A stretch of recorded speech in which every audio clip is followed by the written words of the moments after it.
What's going on, everyone? Evening, and welcome to the interview series here on Back of the Net.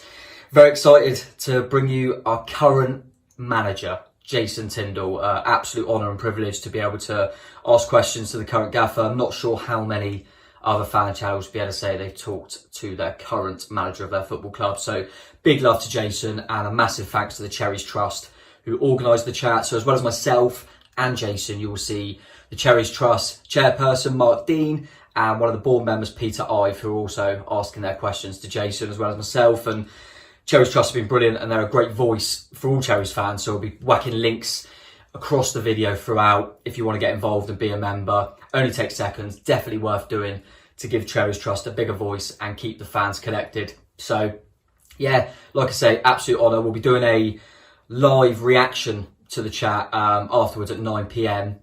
You'll be pleased to know it'll be finished. We've got you covered. It'll be finished by 10 so that you can go on ITV+1 and catch up with I'm a Celebrity. But having said that, it's been a very strange year. So I'm a Celebrity 2021, Sam Davis, stranger things have happened. But for now, sit back, relax, and watch us guys have a good chat, all things football, with Jason Tindall, the current AFC Bournemouth manager. The first question comes from Mark Dean. What's the best and worst things, Jason, about being a manager since you were appointed? I think the obvious is, the best is obviously when you win a game. I don't think there's any better feeling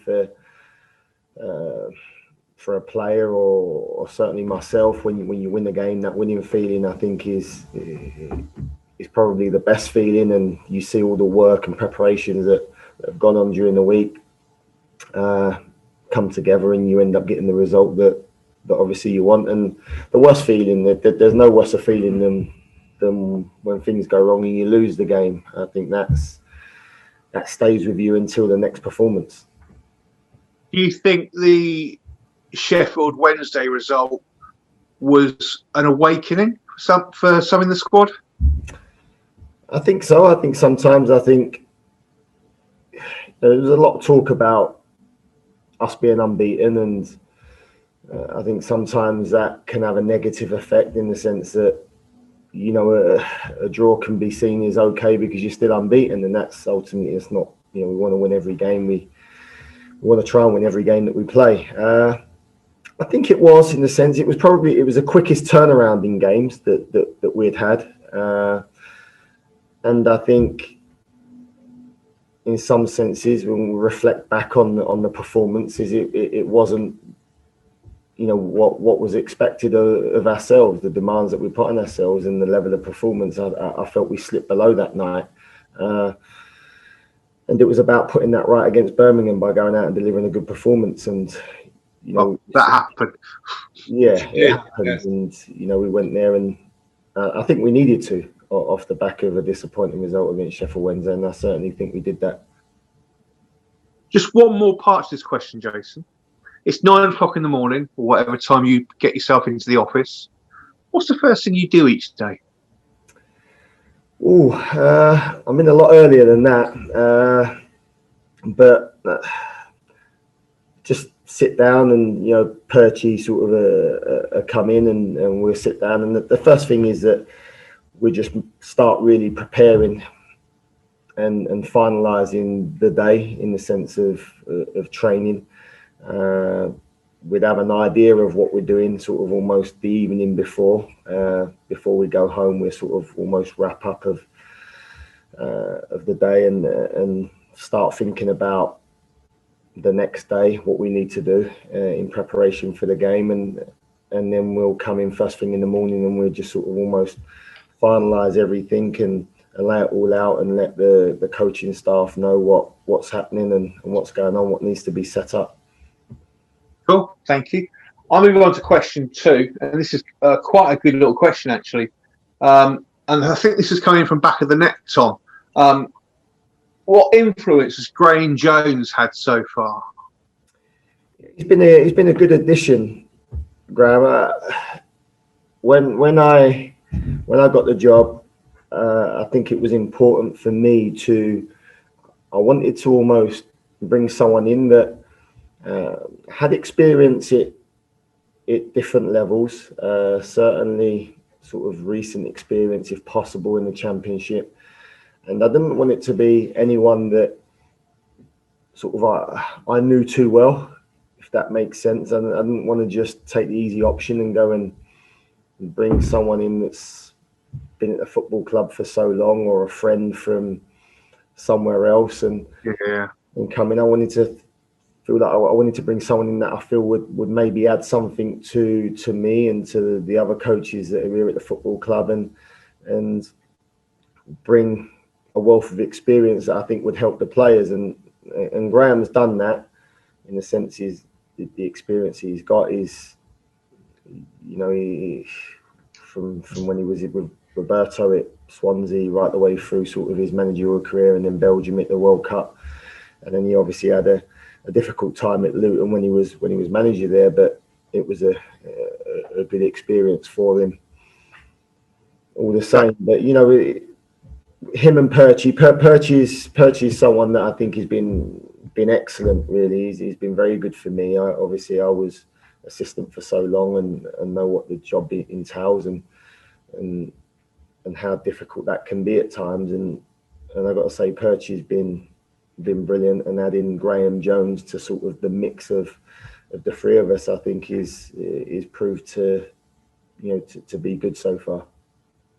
Yeah, Jason, it's been obviously, apart from the last game against Birmingham where we went to the 4, a lot of people have talked about this, you know, the kind of 3 at the back in the new system, which has obviously been implemented by yourself since you come in. Is that something? Has that been a system that you've always liked, or is it more of a, once you've looked at the players you have available to you, you thought that was the best way to go? And is it something that you like going forward, or do you always feel like you want to adapt on a game by game basis?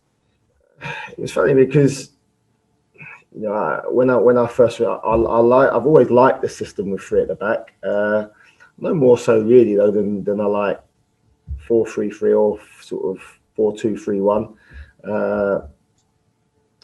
But it was, in a lot of sense, we played Benfica and we was 4-3-3 that day. That was, you know, my first sort of priority. I think or my favoured formation at the time was 4-3-3. Looked at it against Benfica, we changed to the 3, and then with the players that we had available, to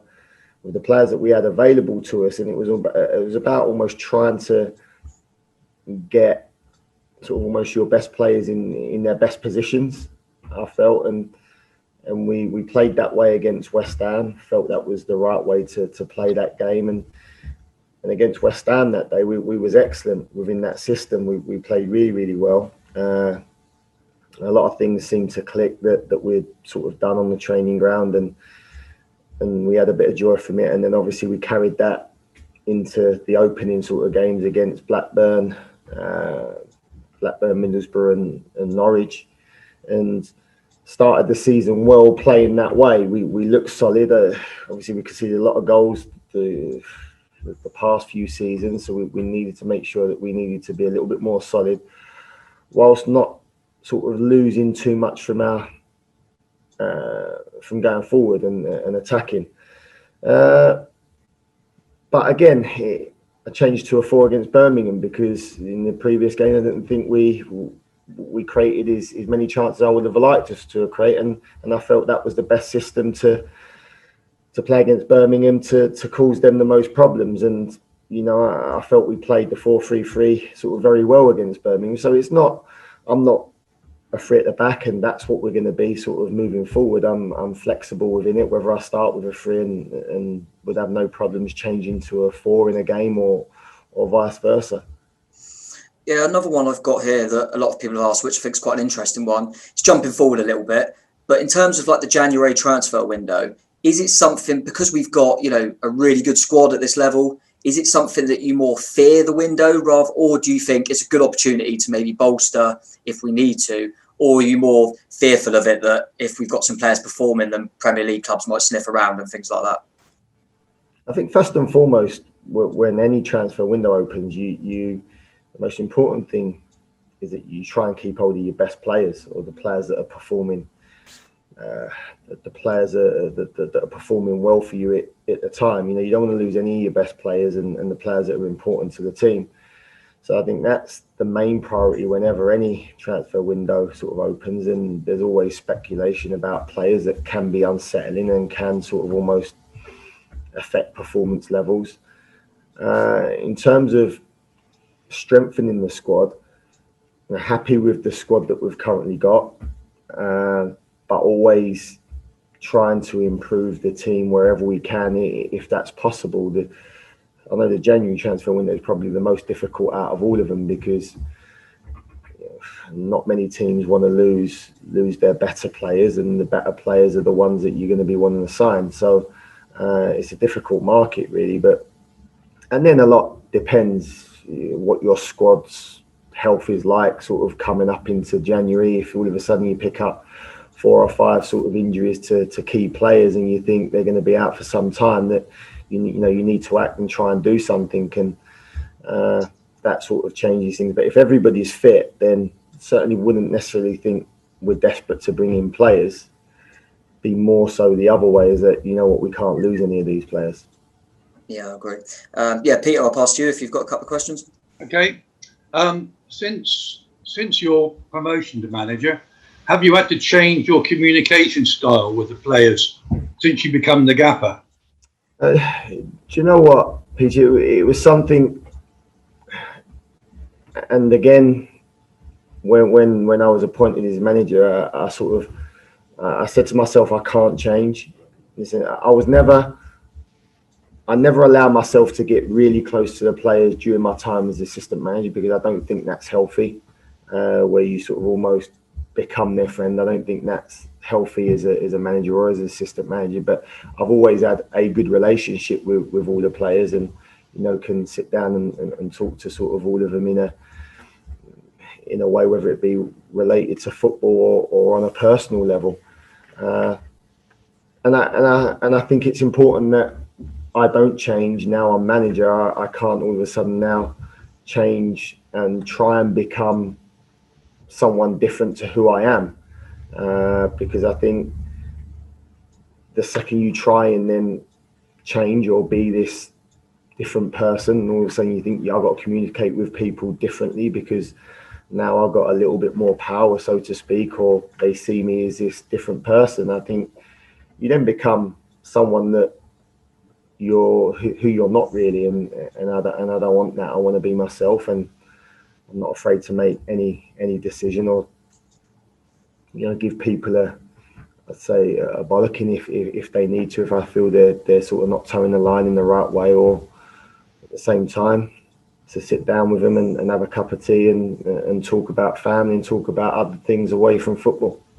Right. And has the pressure of hitting the ground running with the new job, proving yourself, has that been different with an empty stadium? It's been different. It's something that we've had to get used to, obviously, with what happened in March and then coming back for the remaining games of the Premier League last year.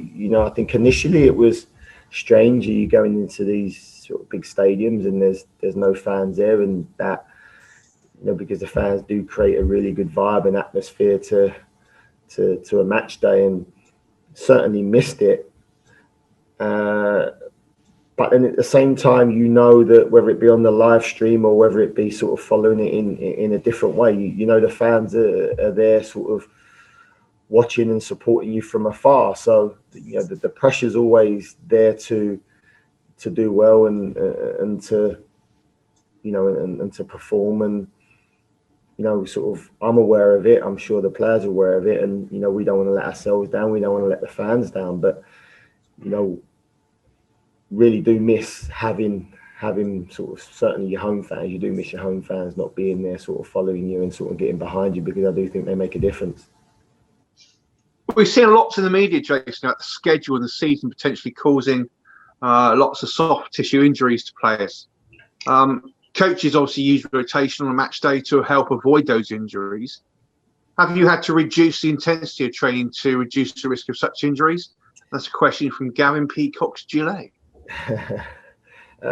Had to be aware of it. I think first of all, obviously with the news that's just come through about we're allowed 9 substitutes now, and you can make five subs in a game. So I think that's going to help, every team. I think in the Championship sort of moving forward, I think that will make a difference and help prevent injuries. With the quick turnaround that we had from the season ending last year to the start of this season, I think it was a little bit difficult and had to be sort of mindful of that. And see probably more squad rotation than would have liked in an ideal world, but due to the physical demands on the players and how they was feeling sort of after games, and with all the tests and stuff and blood that we do here to give us a better idea of where players are at physically, so it was almost forced to make some of them decisions to almost stop them getting injured and stop losing players for a period of time. But I think now 11 games into the season, I think everyone's in a good place where they need to be physically, and the demand I think is still going to be tough, but I don't think it will be as damaging sort of 11 games in as it was maybe 4 or 5 games in. Okay. Who do you see as the main rivals for promotion? It's a pretty obvious answer of sort of Norwich and Watford, as in the ones that came down with us. So if you were a betting man, who would you put my money on? If it was not Watford, Bournemouth or Norwich. Yeah.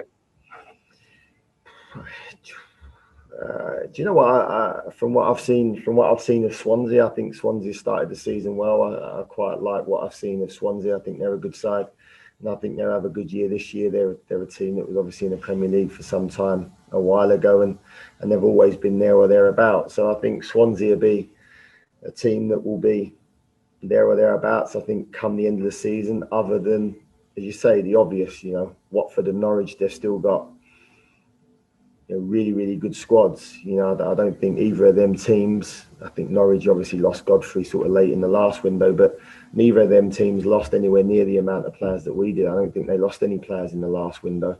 So both Norwich and Watford are still very, very strong this year. So are we though, Jay? I think our squad, as you said, you're very pleased with our squad, and I think it's safe to say that our squad is a bunch of very good quality players. Yeah, no, we've got some very, very good individual players. We've got a great crop of young players coming through now that we're starting to see sort of perform well consistently. And you know what? And even the younger ones that have been introduced to the squad, the likes of Jaden Anthony's, Namdi, Gav Kilkenny, and Jordan Zamora, I think, again, now being able to have 9 substitutes on the bench, I think will fast track and help the younger guys now sort of almost coming through. So I think, ourselves, Watford and Norwich, I think on paper, I think would have the 3 strongest squads in the division without a doubt. With the likes of Kilkenny and Surridge and 04, I'm not even sure how you say 04. Football. 04, right? With them coming through, were you frustrated that you didn't make any permanent signings in the last transfer window? No. Did you have confidence knowing they were coming into the squad? Yeah, I did, and I always sort of said whenever I was asked this type of question before, I was always adamant that would never just want to bring in players just to add numbers to the group, because I think it gives you more problems, and I don't think that's the right way of operating. Want to bring players in that feel will have an impact at some point throughout the season that will make a difference. We wasn't able to bring anyone in on a permanent basis that, one that we could bring in, and secondly that was good enough to make a difference. And the 2 boys that we signed in Cam and Roro, I think will prove to be sort of very good signings for us, come the end of the season. Is Cameron far away from featuring, or? No, Cameron. He's been in every squad.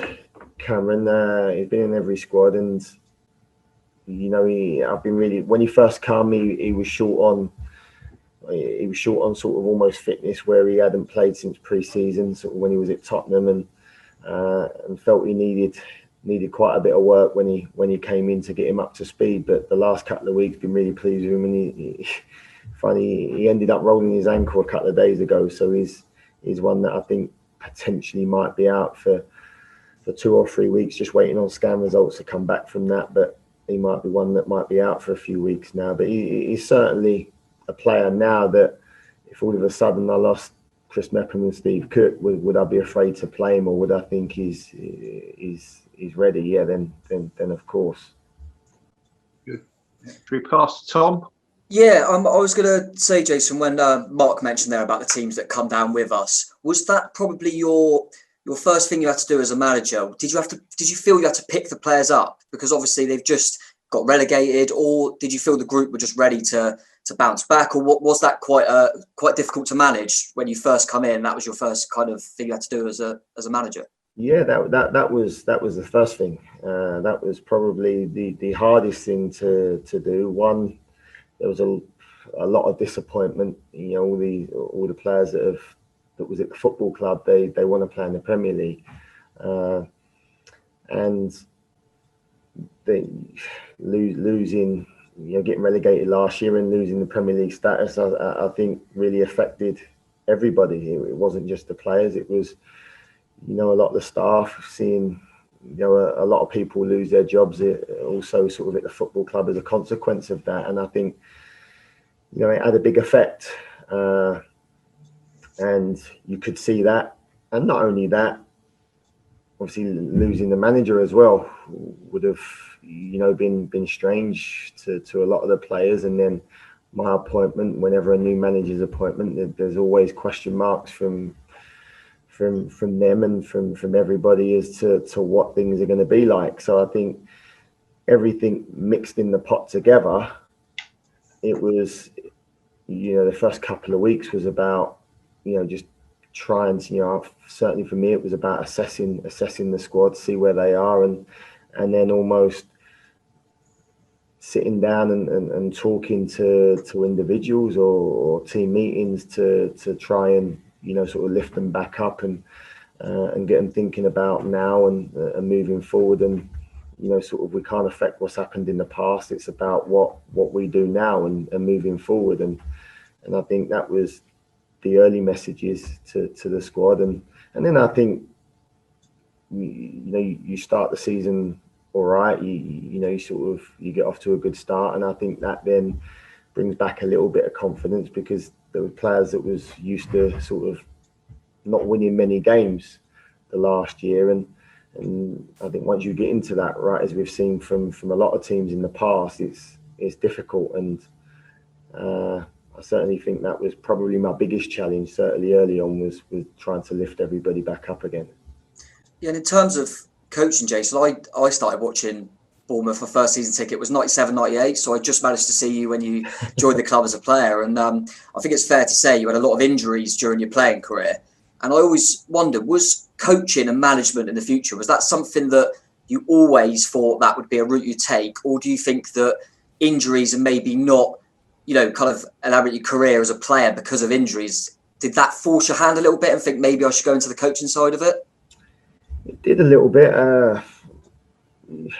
As a kid, I grew up, my dad was a manager of a Sunday league team. So it was, you know, it wasn't a professional team or anything like that, although he sort of worked at professional clubs when I got sort of a little bit older. It was, so whether that was, I had a little bit of interest in it through that, or, you know, my hand was forced to a point with retiring early. But even when I was a player, I set up a sort of a football academy just because I enjoyed, you know, sort of why I couldn't play. Sort of I wanted to try and, yeah, set something up where I was still doing football and preparing maybe for what might happen in the future. And I had an academy and was coaching, and, you know, although it was kids, but I really enjoyed it. And then when the injuries come around, it sort of almost makes you take sort of stock and think, well, what do you want to do? And where I loved football and have been involved in football for so long, and I'd enjoyed my coaching experiences, albeit with kids at the time, it was something that I was passionate about and wanted to do, and I think that's probably, it's in some senses you say for every door that closes, another one opens, and that was a little bit sort of the case with me, where one door closed where I had to sort of stop playing again, and another one opened, sort of almost coaching, although it was unexpected. How much would you say the experience of managing Weymouth helped? The fact you've managed before. Do you know what? The whole Weymouth thing wasn't something that I ever thought was going to happen. I was retired at the time, and I'd not played for over a year, and there was a few friends that was playing at Weymouth. The Weymouth manager rang me up and said, sort of, what you doing? And I only went there to train, to, if I'm honest, just to keep fit and to be around sort of friends and the team environment to start with. I ended up playing a few games and that at Weymouth, and then the chairman at the time went bankrupt. All the money sort of come out the football club. Pretty much the whole team left Weymouth at the time that was there. The whole current squad all left and went on to different teams, and the manager left, and the chairman at the time said, can you take the team? And it was like, it was a big surprise to me, because I went there just to enjoy my time and play, and that's how that come about. But it taught me a lot. It taught me a lot in the sense of, what you had to do and what was expected. But I'd say I learned a lot more from the mistakes I made at Weymouth that ultimately I wouldn't say it helped me now, because I'd say, a lot's happened. That was so many years ago now, and with the experiences that I've had since then is helped me sort of more so now. But I think it helped me, and I'd say it helped me pass on the advice and the things that I learned from the experience and the things that I'd done that didn't work, and made sure that Ed didn't make them same mistakes as what I made when he first got the job here at Bournemouth. Because when it's your first job and you're sort of a little bit new to it, and sometimes you can react, and like I did at the time, you make decisions based on your emotions, and then you sort of, when you come away from it, you realise that you shouldn't have done that, and you sort of acted on how you was feeling rather than what was right. And I think initially, that helped sort of almost Ed's early sort of start to management here at Bournemouth. Dom Solanke, 20 goals or 10 assists? You know what? I've got to say, I'm been really, really pleased with Dom's performances for the team. I don't think he's got the number of goals that he should have had this year, but he's been there he's been there, and unfortunately he's, for whatever woodwork or keepers pulled off saves or missed chances, that I think Dom should probably have maybe more goals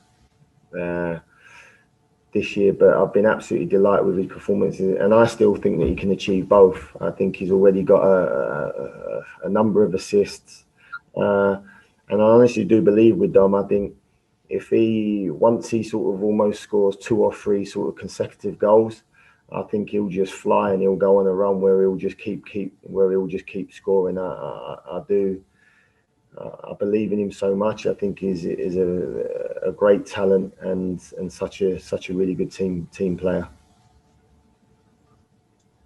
When we last played in the Championship, we had a really good blend of partnerships all over the field. I don't think it's fair to name the names, because a lot of them now play for other teams. What special qualities does the current squad have to achieve promotion back to the EPL? And that's from Jamie Williams.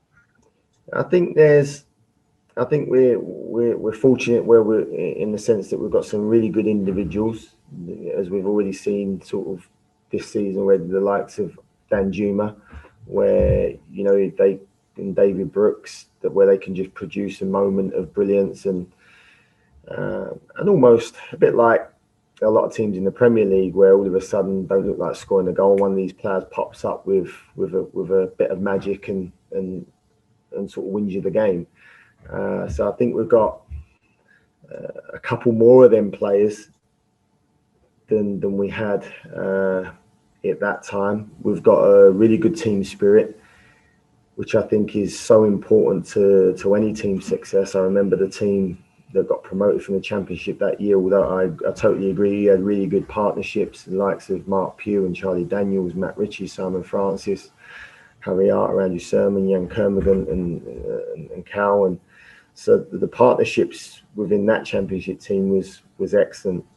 I believe that as this team sort of plays together more often, I think then partnerships will start to thrive. I think, we see that against Birmingham, Jack Stacey and David Brooks. I think the way they was sort of combining and linking together down the right-hand side was, a little bit of old with the Matt Ritchie and Simon Francis in some senses. So I think with the individual quality that we got and players that can win you a game through that and the team spirit, I think is two real sort of good ingredients that you need to get promoted from any division. I think we've got that. Just one thing onto that, and this is another question. Sorry, guys, if I'm jumping in here, but Lerma and Cook have kind of switched round, with Lerma playing a more advanced role and Cook playing back a bit. Yeah. Is that something that just happened, or is it something you saw and thought, let's give this a go? Or is it just a team that Lerma was saying, if you want to go forward a bit further, you can, as long as there's somebody else holding back a little bit? It's something that I've thought for a while in terms of, I think one of Jeff's biggest qualities for me is his ability to press, the ability to win the ball back, and his desire and to get in and around the box and score goals. And I think when you're a six, or when you're playing a little bit deeper, it's more difficult to show them strengths. Whereas I feel Lewis Cook almost has different strengths, where he can see a pass, quickly from deeper. He drives with the ball very well from deeper positions, and he's quite creative. And it was something that I thought for a while. It was something that I wanted to have a look at, and the more I see, the more I liked. And I think both of them are developing into their new respective roles sort of almost very well, I think. Free kicks. Yes. Who's taken them and where from? Is that all sorted out before the game? Have you left instructions, or is how much carte blanche have they got actually out on the pitch as to who's going to take it? Do you know what? I think with wide free kicks, with central free kicks, there's normally it's Diego. Diego's always one that's historically always been on wide free kicks, and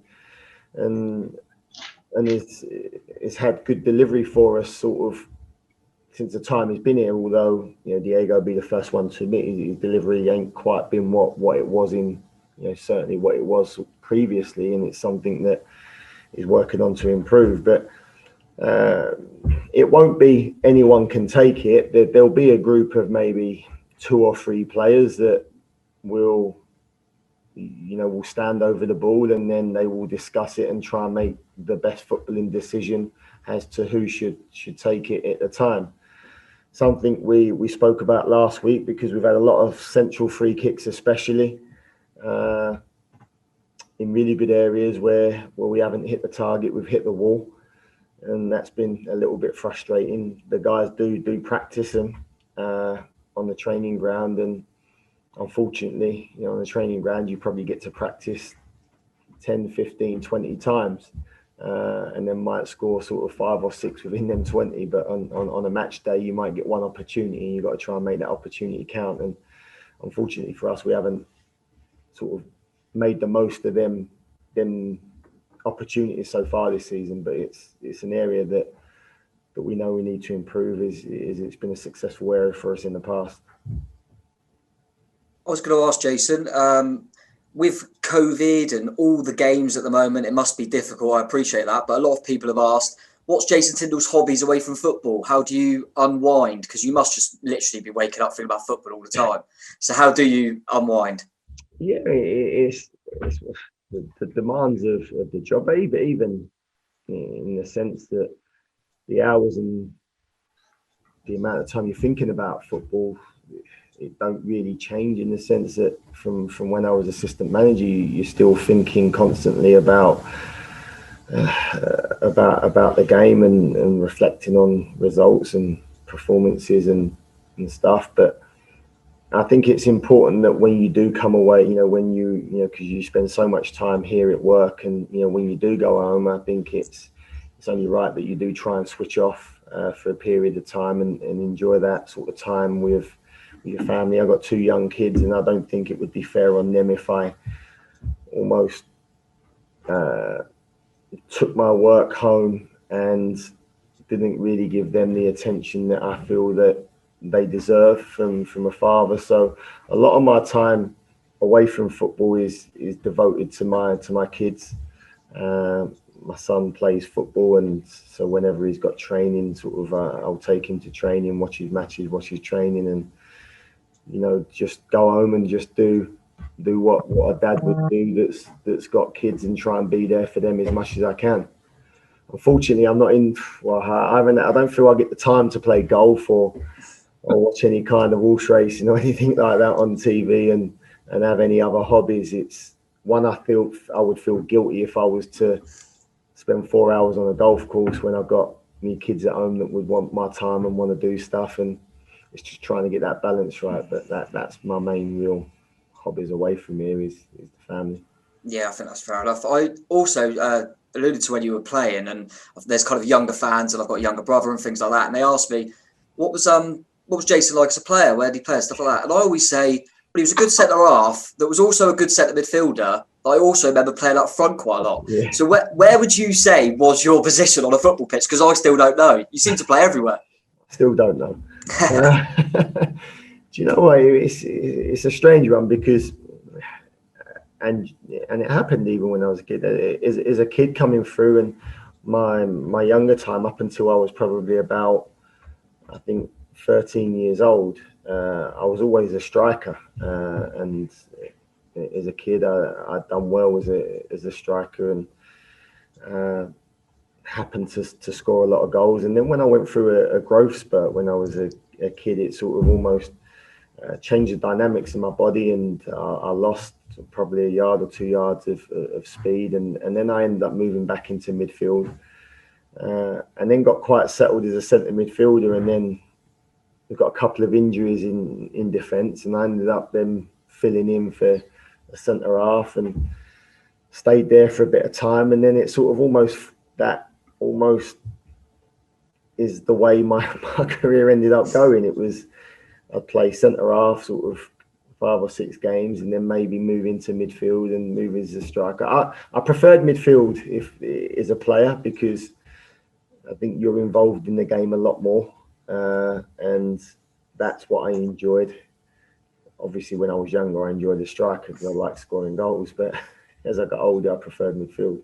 We always remember your last performance anyway, Jason. So Beat me to it, Tom. that's all. Yeah, exactly. That's all that matters. If Adam Smith and Jack Stacey were to get some bad injuries, would we see you again at right back? Yeah, well, and then punting one up the pitch for Mark Molesley to cut inside and score. Don't write yourself off. I think you should still be available if needed. I just hit it, I think, with your words, Jason, weren't they? It was a great pass. I just see the run out the corner of my eye and just picked him out. He had the easy bit. That bit of dust that was going across there. Yeah. You got 5 Christmas cards you're going to send. Ooh. In no particular order, so no one's favourites here. Who are you going to send them to? Who am I going to send them to? Your wife and 2 kids would be on the list, but I don't normally send them one. 5 Christmas cards. What? Anyone? What, in football or just anyone? In football, it's just all within football. Oh, There's no 1 to 5. It's just 5 people. Yeah, 5 people that if I was to send cards to, would probably be the ex-players that are no longer here. The likes of, obviously, you got Mark Pugh, you got Charlie Daniels, Andrew Sermon, Brano, because still sort of keep in touch with them guys. And I think I'd say I've got a better relationship with them than I would do. Got good relationships with a lot of managers, but it's difficult. I wouldn't sort of class any manager as a good friend. Acquaintances, yeah. So the likes of people like Mark Pugh, who's Charlie Daniels and Andrew Sermon, who've done so well for the football club. I had a really good relationship with them, and that must have been hard to let them go. Yeah, it was really difficult to let them go when they've done what they've done for the football club and been such great servants. It was tough, it's difficult, but unfortunately it's just one of them things that, you know, it catches up on you, and the guys had to sort of, you know, make their own way in terms of where they wanted to go and what they wanted to do next. It's good that all 3 now have got contracts. We obviously with Sirs getting MK Dons yesterday was announced. Yeah. And Chaz and Pugh being at Shrewsbury. So they've both got all 3 of them have all got really good clubs they've gone to. Yeah, no, I'm really pleased for him, because Charlie's one was difficult. Obviously, he had and I know because I've been in a similar situation myself. It's when you're out for so long with such a bad injury, it's horrible, and it's so difficult to get yourself back up to speed. And the only way you can do that is by playing games consistently. And I think Shrewsbury's gave him that opportunity. And Mark Pugh's just a great lad in every way, and you know, he don't wish bad on anyone, and you just want people like that to go on and do well. So. And I took a phone call from Sirs the other night saying he was going to MK Don, so I was delighted for him for that as well. Yeah. No, the thing is with Pugh, he wasn't just a good servant to the club; he was a good ambassador for the club as well. You could say the same about Sirs as well, and especially Chaz during his injured time, all doing stuff with community football and representing the club out there. You know, they're brilliant. Yeah, no, I agree with you. There was, as I say, being a good player is one thing, I think, but being a good person is another thing. And I think they was both. They was, I don't know, this you would, players that you would never have to worry about, that you know they would come in and they would give their best every single day, no matter what. And you know, they were honest. Yeah, would be respectful to anyone that come in the building, whether they've known them 10 years or whether they've known them 2 minutes. I think they would really reflect the club in a good light. So, you know, hopefully them guys go on and, you know, write another chapter in their career now. I was just going to say quickly, Jason, we alluded to the fact that obviously we didn't bring any players in permanently, but I think it's fair to say it feels almost like Asmir Begovic has been like a new signing. And wow. What kind of, he's been unbelievable. And awesome. What kind of does that show about his character? The fact that he'd been on a few different loans. And was he someone that you thought when he comes back in, he's going to be my number one, he's a brilliant goalkeeper? Or were you more pleasantly surprised with his reaction and how he knuckled down and fought for the jersey? You know what? I think there's been no doubt in Asmir is a goalkeeper. For me, I don't think you have the career that Az's had if you're not a good goalkeeper. Listen, you might go through and every player experience it, I suppose, every regardless of whatever job you're doing. I think everyone goes through a dip in form, or you know, certain things might affect the way they work or their performance. And I think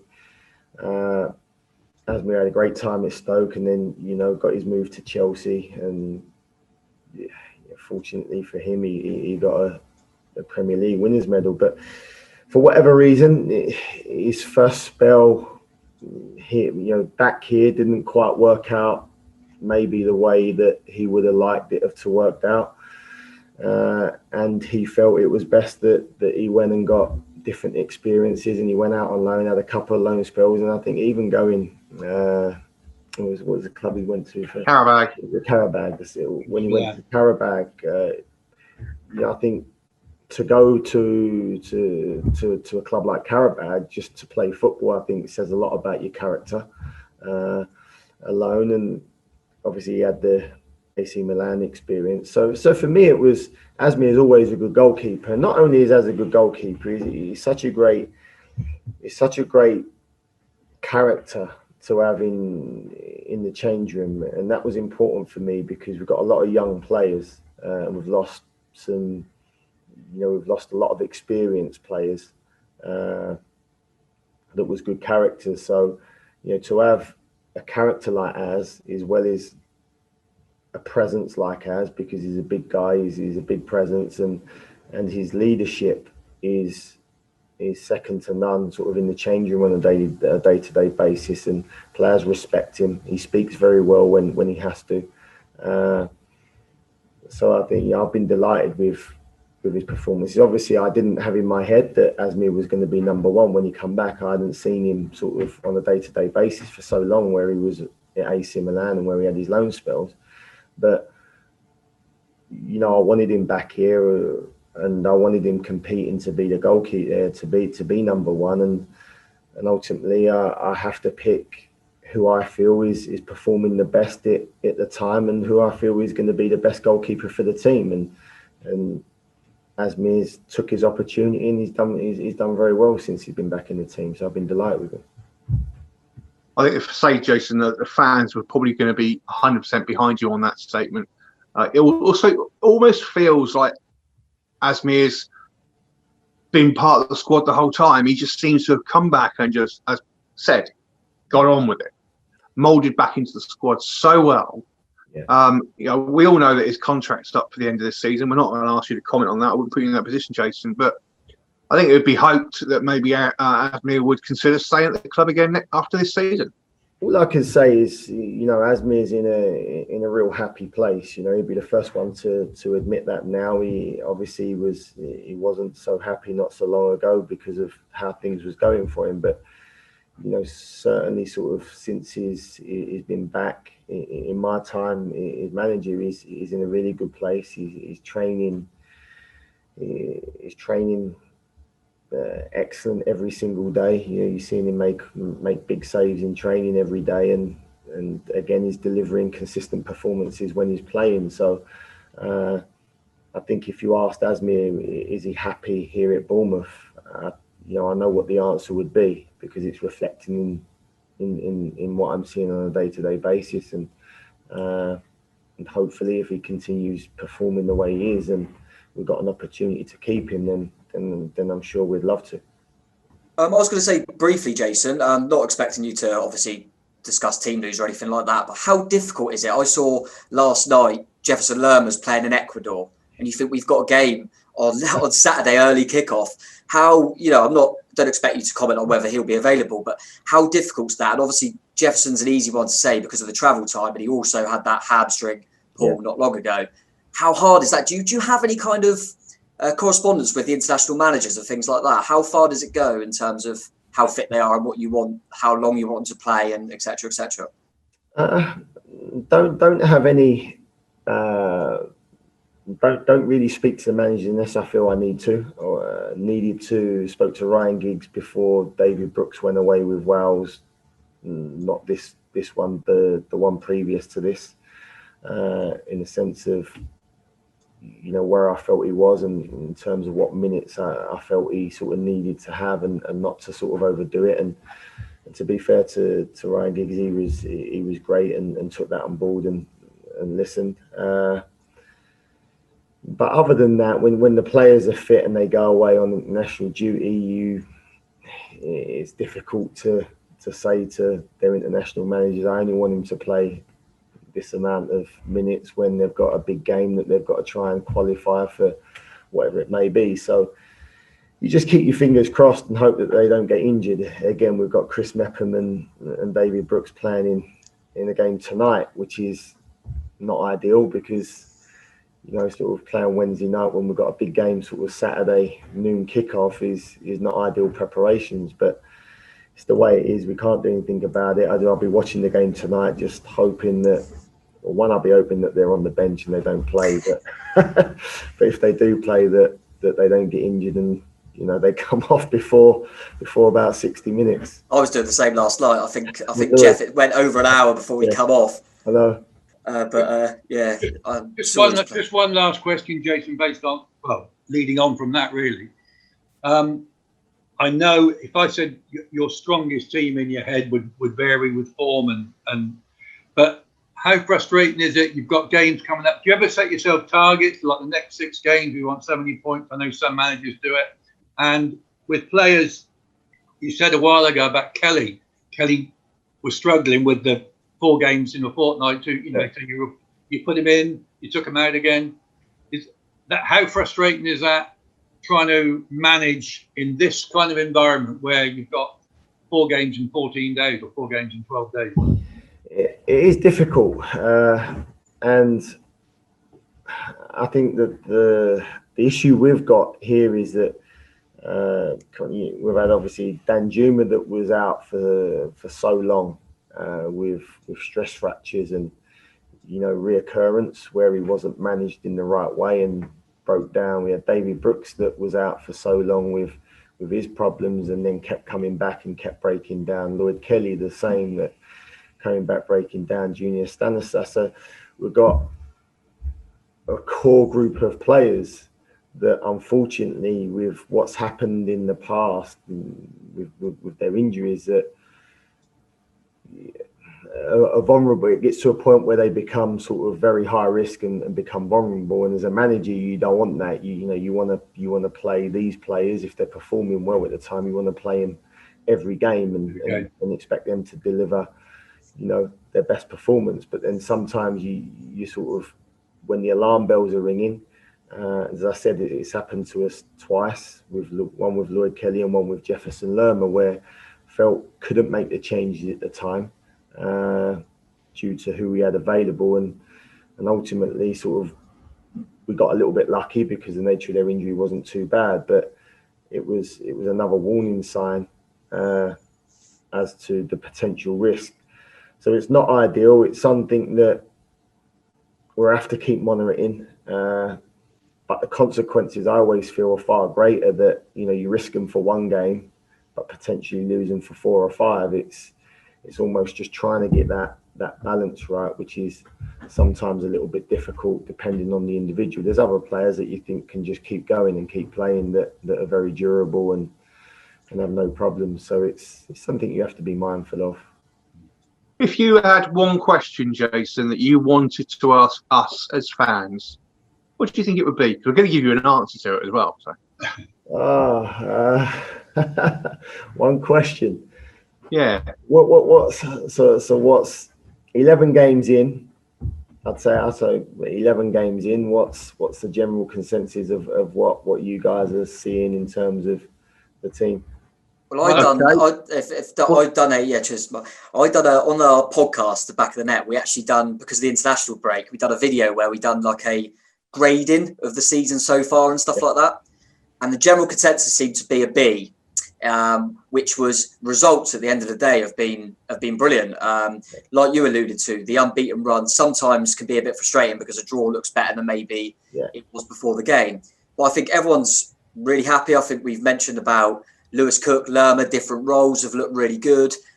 There's been certain times, where the teams look really, really good. But then there's also times where we felt we could have performed to a better level on the pitch. A few of the times where I remember Dagenham scoring late, Roro scoring late, and it was kind of like, well, we got away with that one really. We weren't great. Yeah. But results-wise, we've been brilliant. And I think 4th in the league, I think everyone would have taken it, in the start we've had off the back of relegation.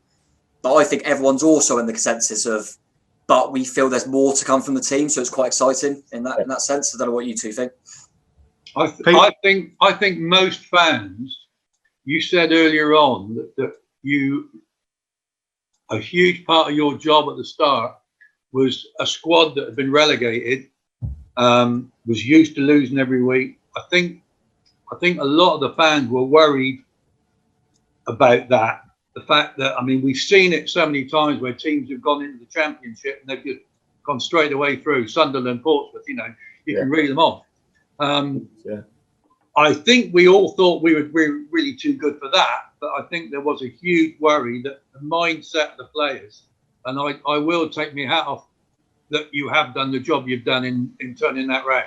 And we've now got what appears to be a very positive bunch of players out there. You know.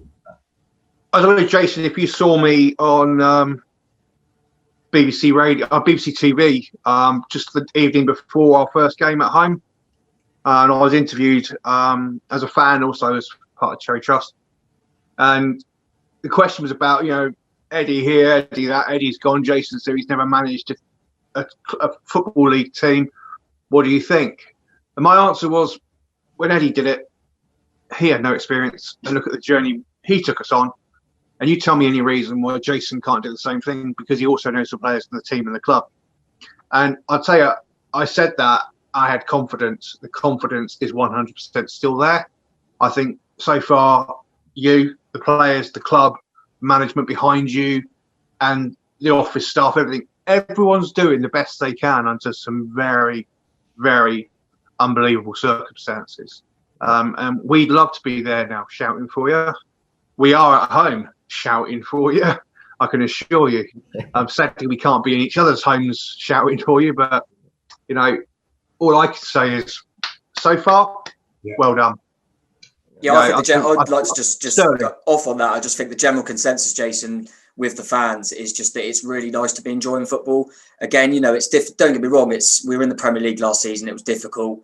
But I think especially after the kind of the COVID and we come back behind closed doors, and it was really hard to watch. Sometimes you felt that everything was deflated around the place, and it was tough to watch. And, you know, seeing, you know, Eddie down and things like that, it was really hard not being able to be there. And I think it's just been great watching kind of a new style, a new team develop, and like you say, that team spirit looks there from the off, and seeing you get the opportunity, everyone's rooting for you, and we might not be there in person, but we are all cheering you on, and we're really enjoying it. So cheers, Jason. Thanks, guys. I really appreciate your time as well. You know, it's good for me that, you know, to be able to do this and speak to you guys, and, you know, something that, you know, I got no problem doing again in the future for sure. So, you know, thanks for your time and the questions, and, you know, I'm sure, well, I know you guys are there supporting us from behind your screens, and look forward to being able to see you back here again soon.